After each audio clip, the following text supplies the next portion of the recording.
Kia Cerato sempre enfrentou forte concorrência dos sedãs japoneses nos países onde ele é vendido.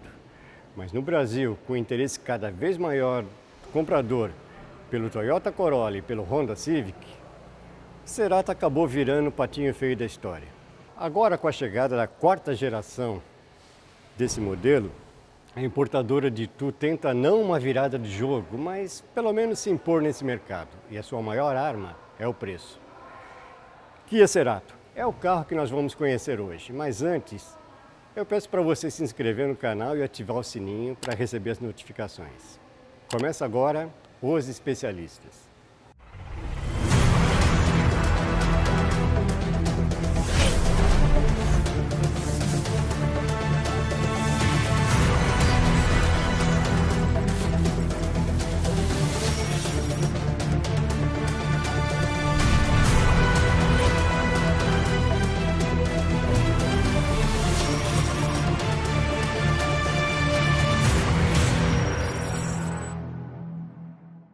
Bem, e para falar um pouco mais sobre o Kia Cerato, eu vou chamar aqui o Fernando Calmon. Fala, guerreiro. Tudo bem, velho? Tudo bem, povo do YouTube? É isso aí. Hoje, dentro de uma garagem, nesse dia chuvoso. Temos que nos adaptar, né? É isso aí. Ao temporal lá fora, né? Então, nós estávamos falando sobre a Kia e a evolução que ele teve recentemente, principalmente em relação à quarta geração, né? Esse carro. Esse carro. Ele tem realmente uma evolução estilística marcante, né?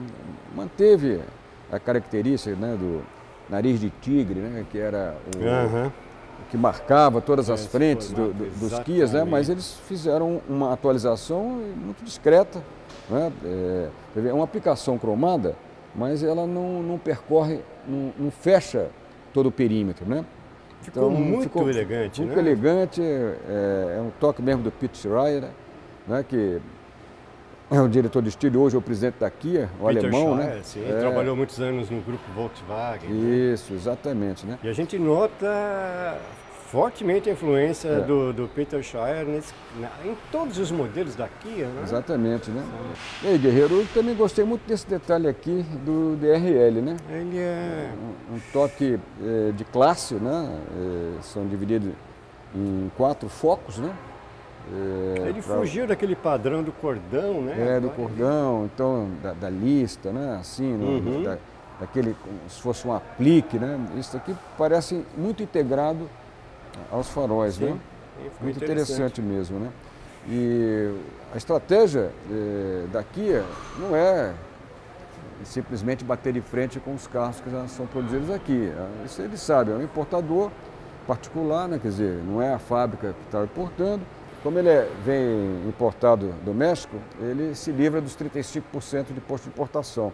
Então, isso é que explica o preço dele relativamente competitivo. São R$104 mil pela versão mais completa. Parece um bom negócio, né? Exatamente. Quer dizer, você tem claro que existe uma limitação, né? Porque o número de concessionárias é menor, mas e também enfrentar os que já estão aí tomando conta do mercado há muito tempo, que são o Corolla e o Civic, não é fácil. Principalmente o Corolla. Mas o Kia tem qualidades realmente marcantes, né? Porque é um carro que não é discreto e também não é espalhafatoso, né? Ele tem um perfil muito, até certo ponto, arrojado, lembra alguns traços do Stinger, né? Que é o esportivo da Kia, né? Que foi muito bem recebido tanto no Brasil como no exterior. Principalmente no exterior, é um carro que quebrou vários parâmetros, né? Vários paradigmas. Ele queria realmente se contrapor aos sedãs prêmios alemães. Aqui na lateral a gente vê que tem o primeiro, vamos dizer, item que explica também o preço dele. As rodas são aro 16. São bonitas, muito bonitas, são um desenho que não chega a ser rebuscado, mas é um desenho audacioso, né? Mas aro 16, não tem aro 17, né? Nem como opção. Mas você não acha que a opção aí foi pelo conforto? Porque sem dúvida, um aro menor, ele transmite menos... as regularidades do piso, e também porque é mais barato, né? A gente tem que considerar isso aí também, né? Então, aqui, a solução da Kia foi muito inteligente, sabe? Porque ela não exagerou nos cromados. Você vê, aqui a solução da janela aqui da coluna C, ela não é muito grande, mas suficiente para você ter uma visão boa pelo retrovisor interno. E ficou muito bem integrado, né, essa saída de pé. Exatamente. Olha que efeito bonito que tem esse conjunto óptico traseiro, né? É um desenho rebuscado, sem dúvida, né? Mas sem nenhum exagero e de certa classe, né? De modo que ele impressiona bem quando você vê de longe, no escuro, né? É inconfundível, né? Você bateu de longe, já sabe que é um Kia Cerato, né? É um carro muito bem, tem as proporções muito bem integradas, muito bem divididas, né? Eu diria até que ele, até em função, obviamente, do Peter Shire, que é alemão, é um carro que se confundiria, europeu, né? Europeizou. Europeizou, exatamente. E você vê, olha, ele parece que alguém fotografou lá um Corolla, vou fazer um carro das mesmas dimensões. O carro tem o mesmo entre-eixos, tem 1 centímetro a mais no comprimento só do que o Corolla, e tem 2 centímetros a gente pode acreditar que é plástico. Pois não dá nem para saber, né? Quer dizer, 1 centímetro não é nada, né? E tem 2 centímetros a mais de largura. Isso sim, essa pode ter um reflexo também na parte interna, mas é praticamente insensível, porque os carros hoje são para 2 pessoas atrás, né? Uhum. Com 3 pessoas você vai andar apertado e tudo, então esse 1 ou 2 centímetros fica meio difícil de você avaliar se vai melhorar muito o conforto. E 2,70 como distância entre eixos virou padrão, né? Civic, Corolla, Cerato, verdade. Cruze. O Cruze, exatamente. O próprio Jetta, que é 2,69, né? Entendeu? Então, praticamente tudo igual, né? E o porta-malas, Fernando, será que... Vamos ver. Olha, tá bom, né? Olha, mais de 500 litros, né? Exatamente quanto? 520? É o padrão, não é? São 520 litros. É um ótimo porta-malas. Obviamente, o pneu é o padrão, né? Não é um pneu de uso provisório. Sim, com roda de aço. De aço, né? Isso é muito comum, né? Mas um bom revestimento. Verdade. Tem uma alça aqui, previsível para um carro com esse preço, né? Porque você temos lá o pescoço de ganso. Pescoço de ganso, prejudica um pouco organizar, se for uma bagagem muito larga, né? Você pode, se entupir muito o porta-mala, você pode ter dificuldade na hora de fechar, né? Uhum. Mas isso a maioria dos carros tem. Outra solução é você ter um sistema pantográfico ou as 2 molinhas a gás aqui, mas custa bem mais caro, né? E atrás, vamos ver? Se esses 2,70 fazem realmente a diferença. Então, estamos aqui no interior do Kia Cerato. Conforme nós tínhamos comentado, ele é 2 centímetros mais largo externamente do que o Corolla. E, obviamente, essa vantagem também se multiplica aqui dentro, né? Se reproduz aqui dentro, né? Não é assim uma diferença que você possa olhar assim e falar, puxa, mas que carro tão espaçoso, né? Mas, de fato, ele tem, além do bastante espaço para perna, né? Tem 2 saídas de ar-condicionado aqui reguláveis, né? Para quem está no banco traseiro, não tem nenhuma porta USB, que eu considero uma falha, né? Mas você não chega a ter uma sensação de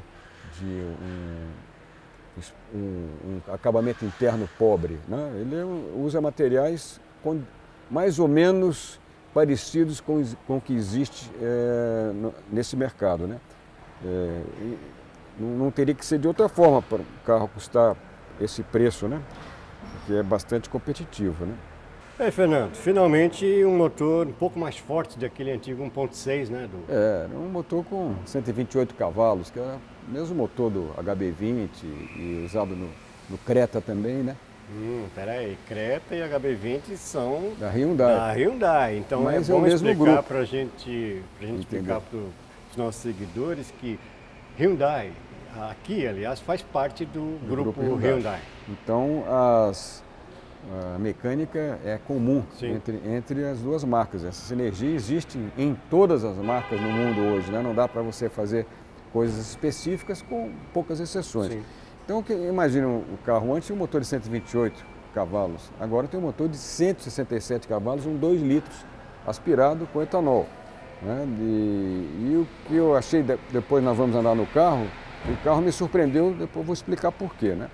Ele tem, tá bom, 10 cavalos a menos que um Corolla. Um Corolla, 2 que é a litros, referência, né? Mas ele tem mais que os 150, né? Os 160 do que existe, né, entre os concorrentes dele diretos, né? Então, esse conjunto ficou muito bem adequado ao carro, que antes não era, né?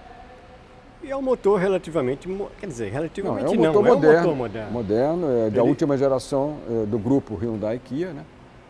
Então, talvez faltasse aqui uma injeção direta de combustível, coisa que ele não tem. Que não tem, né? Mas, como eu falei, isso tudo faz parte do pacote, né? Do que você precisa ter para ter um preço competitivo, né? Quer dizer, outros fabricantes usaram soluções um pouco diferentes, né? Quer dizer, por exemplo, o Cruze, o Jetta usam um motor 1.4 turbo, né? Sim, eles fazem um downsize e exato. Um turbo na realidade, quer dizer, a sensação que você tem ao andar não é uma diferença de 17 cavalos, porque o torque lá, tanto do Cruze como do Jetta, é no nível desse daqui, né? Porque é um motor com turbo compressor ajudando, né? Mas ele tem um casamento dos mais competentes entre câmbio e motor. O câmbio, vamos lembrar, também é produção própria, é feito pela Hyundai. Isso, exatamente. É uma das referências entre os câmbios automáticos. Ótimo. Isso eu fiquei muito bem impressionado. Vamos checar isso aí quando a gente andar agora com o carro. Vamos lá? Então? Vamos. Bom, estamos aqui dentro, rodando com o novo Kia Cerato, a 4ª geração do Cerato. E assim, a primeira impressão aqui dentro é que o acabamento ele é um padrão acima da média, né? Da média para cima. O projetista de interiores da Kia, né? Ele foi muito objetivo no que ele queria fazer. Nada que fosse exagerado, né? E ficou uma solução legal, sabe? Eu gosto muito dessa simetria horizontal do painel. Isso lembra, quer dizer, tem forte influência, de novo, do alemão, que é o Peter Shire. Não é? É verdade. O volante também, a posição do volante, lembra muito carro alemão. O diâmetro do volante é perfeito. A posição de guiar também sem críticas, né? Naturalmente, existe regulagem de altura e distância do volante. Né? Todos os comandos estão aqui bem à mão, são fáceis de operar, especialmente de entender. Em alguns casos você olha para os aros do volante, né? Que é isso? Fica perdido. Não sei nem o que eu vou fazer aqui, né? Mas isso aqui não, está muito bem organizado e muito bem identificado, né? E a central multimídia aqui, ela é uma tela de 8 polegadas, né? Além de ter um desenho muito interessante, né? Bem integrado, bem né? integrado, ele faz aqui uma espécie de... Não é um retângulo, né? E essa foi uma das centrais multimídias mais fáceis de operar que eu vi até hoje. Muito intuitiva. Olha o tamanho dos ícones aqui. São grandes. São grandes, você não tem como se distrair, olhar, não é? Não vamos abandonar os botões. Tem aqui um botãozinho de volume, tem aqui um botãozinho que você muda a estação de rádio. Você pode fazer tudo isso digitalmente, não tem problema colocar na memória.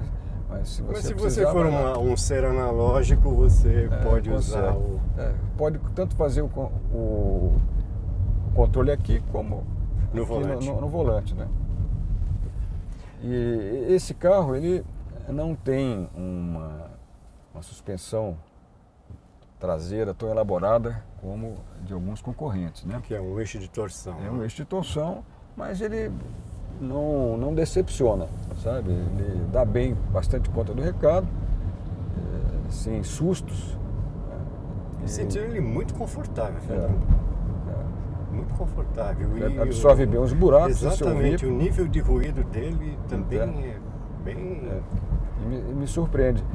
E mais do que isso, Guerreiro, é que você tem uma resposta de acelerador que dá a impressão que o carro tem mais que os 167 cavalos. Isso é um bom casamento, entre a transmissão e esse a caixa de câmbio automática e o motor, né?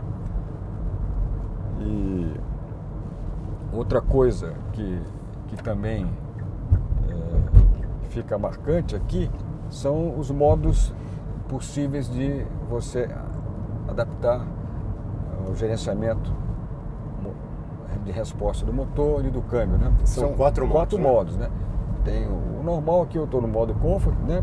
Mas tem o modo econômico, tem o modo Smart. Esse aqui é uma diferença. Esse modo Smart, ele pode combinar as outras 3 possibilidades, né? E vai aprendendo como você guia no dia a dia. Ele se adapta ao seu estilo de direção. Se você é um cara mais agressivo, ele vai subir a rotação. Se você tem um pé mais leve, leva um tempo. Essa curva de aprendizagem, obviamente, não é imediata, né? Mas se você desejar, coloca aqui a posição Smart e ele vai adivinhar, entre aspas, do jeito que você gosta melhor de dirigir. Primeira vez que eu vejo isso, né? É verdade. E é interessante que a posição Sport, né? Para você ela aparecer Sport aqui, você tem que colocar no canal manual.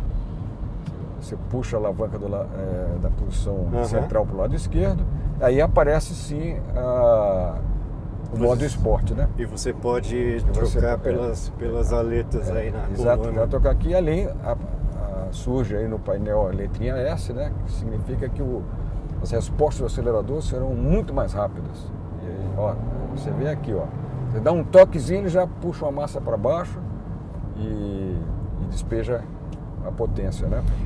Faz uma diferença, né? Um motor mais forte para um carro. Aquele 1.6 era subpotenciado para o carro, né? E agora eles realmente bem equilibrados, sabe? Bem equilibrado. Agora a gente acaba descobrindo, Fernando, assim, como a Kia chegou a esse preço, que é um preço bem competitivo, né? Então a gente percebe, por exemplo, que o motor não tem injeção direta, é uma injeção... injeção no multiponto convencional, né? Que é mais barato, né? É, claro. Aqui eu vejo que os bancos não têm ajuste elétrico, né? Exato. E o couro não é couro mesmo, a gente sabe que é imitação de couro. E aí aparecem alguns segredinhos, sabe, Guerreiro? Por exemplo, o sistema de comando elétrico dos vidros. Ele só é automático no vidro do motorista. Isso como os japoneses antigamente, né? Eles até tinham uma referência, a gente faz isso para não distrair o motorista. Pois é. Não existe, é melhor... isso é o departamento de marketing falando. Departamento de marketing. Tentando justificar. Mas na verdade é economia mesmo, né? Então isso daqui é claro, né? Só o vidro do motorista que tem comando automático para subir e descer. Né? Voltamos aqui para a posição Comfort. Você vê que já muda o nível de rotação no motor. O ruído cai. O ruído cai claramente, né? Ou seja, ele tem soluções muito boas, né? Outra justificativa aí para esse preço é que esse carro ele vem de série com rodas 16. A gente tinha comentado, né, sobre isso e embora você, como eu tinha descrito antes, né, há uma preferência realmente dos compradores por rodas de diâmetro maior, né? Porque você com roda de diâmetro maior você pode fazer um desenho mais elaborado, né? E também dá aquela sensação de esportividade. Você pode usar um pneu de perfil mais baixo, tem respostas melhores de volante. E fora isso, para esse tipo de carroceria, acho que esteticamente ficaria mais bem resolvido uma roda de 17. Mas de qualquer maneira passa, porque o que eles conseguiram fazer? Foi um desenho que você bate o olho e enche os olhos, né? É bem atraente. Atraente, né?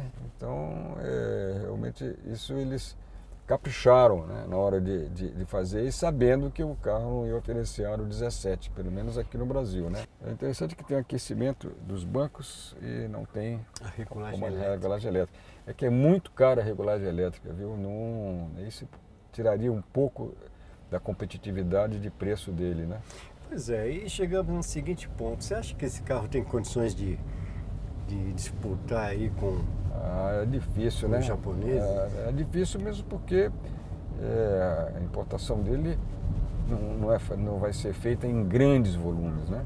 Parece que são 1000 carros esse ano, a pretensão, né? De setembro, quando foi lançado, até dezembro, a ideia era... A concorrência é muito forte, né? Você tem pelo menos 8, talvez 10 sedãs disputando aí a preferência de um mercado que está encolhendo, né? Os sedãs médios serão a próxima vítima dos SUVs. Eles já estão sofrendo. O comprador vê um sedã médio na loja, mas ao lado do sedã tem um SUV com um preço semelhante, um pouquinho mais caro só. Exatamente. E você está perdendo aqui uma chance de ter um carro extremamente confortável, estável, muito mais estável do que qualquer SUV, né? Sim. E com consumo de combustível menor, porque ele tem uma área frontal menor. E um carro que te dá mais prazer, né, a dirigir. E você olha, nós estamos aqui numa rua bem irregular, né? E você não absorve bem. Claro que é um carro novo, vamos sempre lembrar, mas o carro já está com 5.000 quilômetros. 5.000 quilômetros de testes, né? Você sabe que equivale a quase o dobro ou mais de um uso normal, porque passa pela mão de muitas pessoas, de jornalistas. Uso geralmente severo, né? Intensivo, né?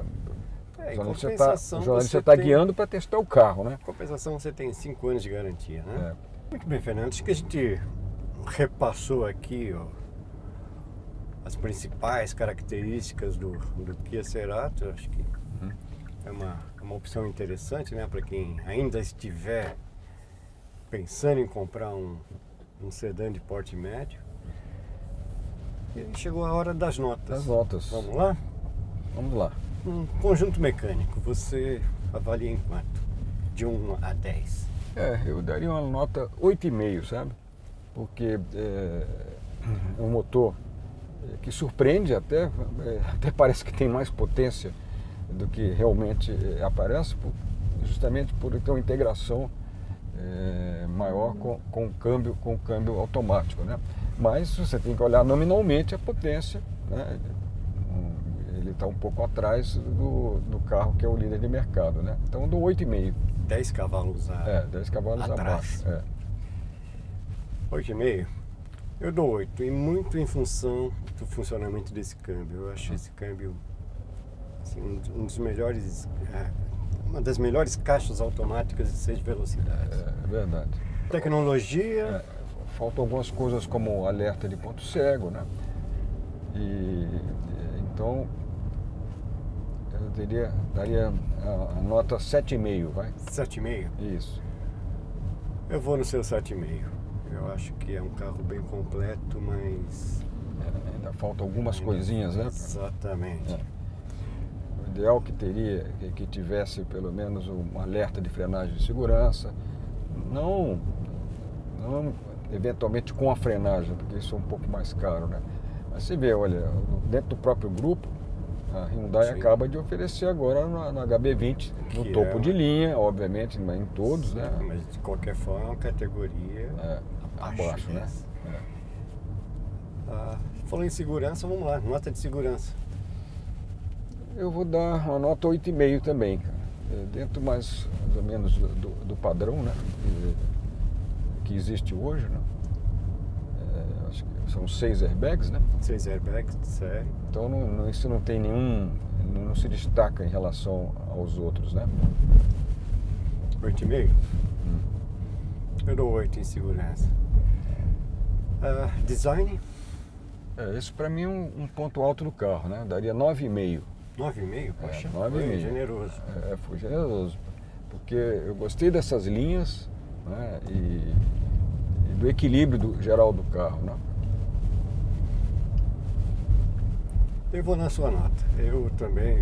Eu sou assim, um admirador do trabalho do Peter Shire. A gente, desde o tempo em que ele fazia parte do grupo Volkswagen.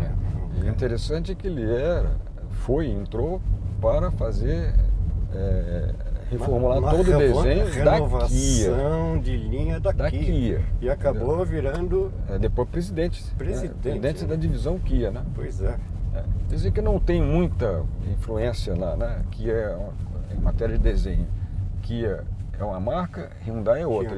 E isso está correto do ponto de vista estratégico, né? Você ter uma personalização de cada marca com seus objetivos. Da Hyundai é mesmo um objetivo de ter mais esportividade, né? Mais jovialidade, e a Hyundai é a marca mais clássica, né? Para fechar, Fernando, preço. O preço também eu dou nota 9, viu? 9? Dou nota 9 pelo que ele oferece pelos R$104 mil. Faltam algumas coisas, mas por esse preço ele está muito bem alinhado aos dois principais concorrentes japoneses, que são o Corolla, que é o líder em conteste, e o Civic, que é o segundo colocado. Eu vou no seu 9, Fernando. Eu vou no seu 9. Eu acho que é uma tentativa de fazer com que o Cerato se destaque, né? E agora é um carro, essa quarta geração, ela veio com muitas qualidades, especialmente esse motor, né? Esse conjunto motor-câmbio de 2 litros, que mudou completamente o carro. Verdade. Então é isso, né? Gente, obrigado pela audiência, continue seguindo a gente. Escreva, né, Fernando? Mande sugestão. Voltando à garagem, desculpe aqui por usar o controle remoto para abrir o portão, mas faz parte, né? É isso aí. Obrigado, pessoal. Até a próxima, tá? Até a próxima.